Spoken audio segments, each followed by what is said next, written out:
Let's go guys, uwi na tayo guys. Medyo mahangin dito guys.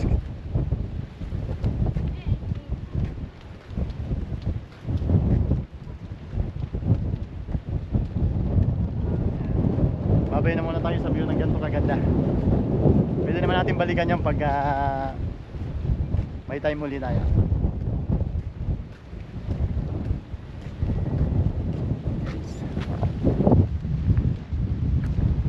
So ito nga pala yung daanan na bago. Papakita ko sa inyo yung pauwi na kami.